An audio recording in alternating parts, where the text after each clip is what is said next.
Who's next? This is Tom in Mitchell, South Dakota. Tom, I'm really glad you called. How are you doing today, sir? South Dakota Blizzard dittos, Rush. Thank you for taking my call. You bet, sir. On Sunday mornings, I'm usually held captive by the local AM radio station while I'm doing chores, and they have Meet the Press on. So I tell myself that I listen to it so I can keep up with the talking points, but I'm always disgusted to hear that F. Chuck Todd kind of trying to swerve the guest host, whoever he's talking to. Wait a minute. Why are you held captive by the local AM radio station? It's all I can get on Sunday morning that resembles any type of information about what's going on in the political world. Oh, I see. Okay, gotcha. And they're carrying Meet the Depressed. Yes, sir. And so I'm listening to that. And yesterday morning they had Mr. Ross on, the Secretary for the Economy, I guess. I'm not sure. That would be Wilbur Ross, as in the Mr. Edge. Wilbur Ross, he's the Secretary of Department of Commerce. Thank you. He definitely wasn't any puppet, and it was quite refreshing to listen to F. Chuck Todd try to swerve him into telling him what he wanted to hear, and for Mr. Ross to tell him exactly how it really was. What was this about? Is this about tariffs? This was about the tariffs, yes, sir. And he kept trying to get him to say for sure that Trump was going to sign off and push these tariffs on the aluminum and the steel. And Todd and Ross wouldn't do it. Ross kept telling him, "I'm telling you, when Trump decides what he's going to do, that's what he's going to do." And I mean, Todd was all over the place, just trying to get him to say something that he wanted him to say, not what Ross was going to say. Well, that's typical. That's typical of journalists trying to insert themselves in the story and shaping it so that they can say they did. But what was he trying to get? What was he trying to get Wilbur to say? Trying to get him to say for sure this is what's going to happen. These tariffs are for sure going to go through. That seemed to be the main push point of the conversation. Well, you know, it was a campaign promise, and it's all related to trade deals. And Trump thinks that we are just botching trade deals left and right, and we're losing still our rear ends in these things. And he's in his mind, and what he says, it's all about helping the American consumer.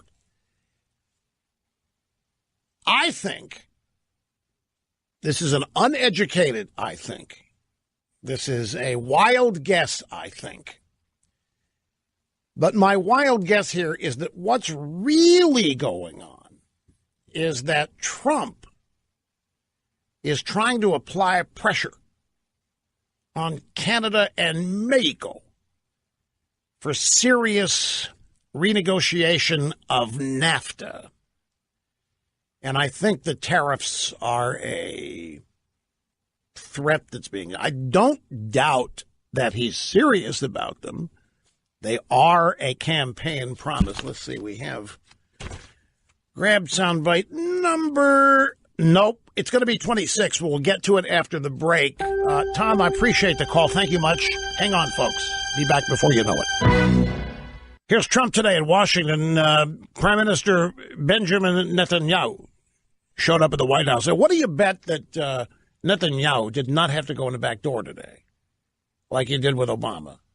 And what do you bet that when he was in there, Trump didn't say, okay, look, I'm going up to have lunch with Melania. You stay here and you work on it. You get it done. And you tell me what we're going to do when I get back. You remember Obama did that? Netanyahu and the Israeli delegation came in at dinner time. Obama sent him into some room and said, I'm going up to have dinner, and you better have this fixed when I get back.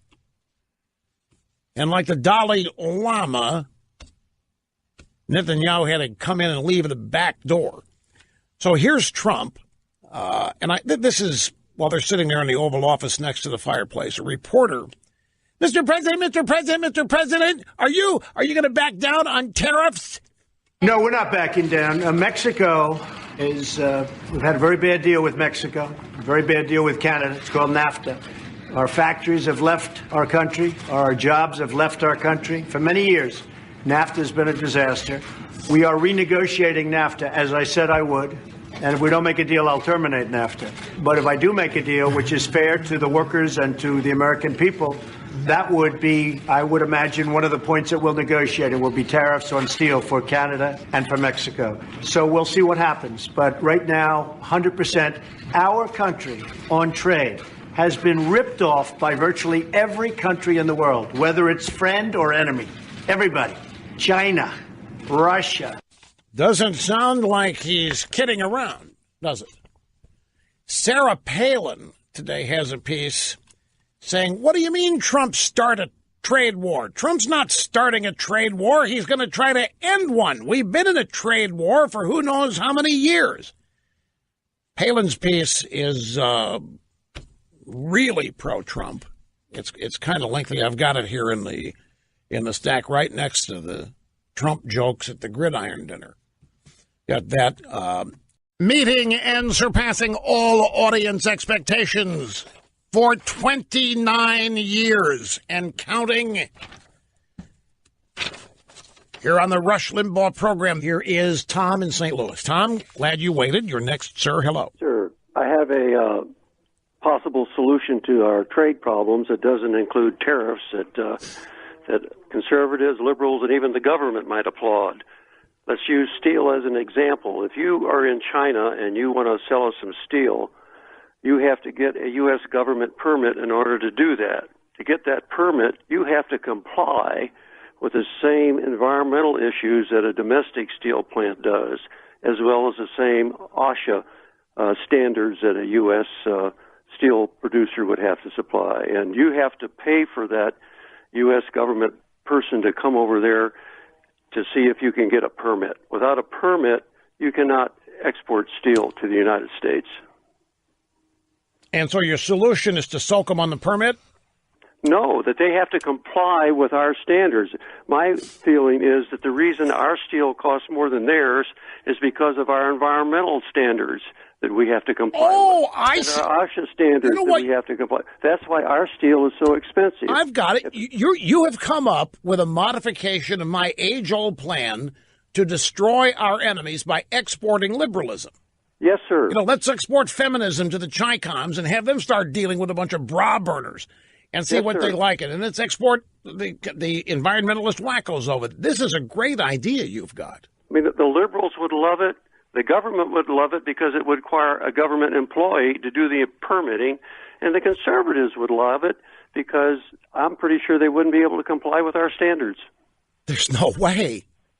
There is absolutely not only couldn't they wouldn't, as a matter of principle. Well, yeah. So what are they going to do? Are they going to stop buying our corn, or are they going to stop buying our soy? Where else are they going to buy corn? Yeah. Hello? Well, they could get it from North Korea, but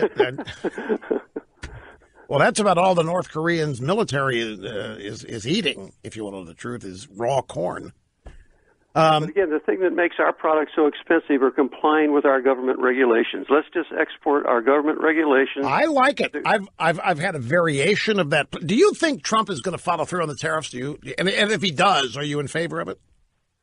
Not necessarily, but I think it's typical Trump. I mean, you start way beyond where he intends to end up. Yeah. Ask for 3 times what you want. Oh, whatever, yeah. But it gets their attention, doesn't it?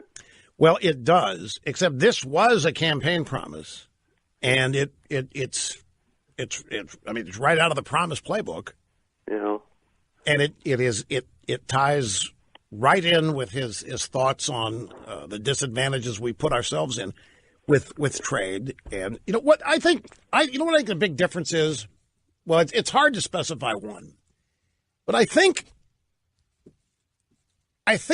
one of the reasons why, let's just take tariffs. Trump proposes tariffs, and look at the reaction. I mean, it's like you've poked a bunch of people personally in the eye, and they're just outraged over it. But what is it? In the case of tariffs, we're essentially telling people who compete with us in steel that we are going to start taxing their steel. And their reaction is predictable. And I think up to now, prior to Trump, the United States has a some of our leaders, and certainly the Washington establishment, has a strange psyche.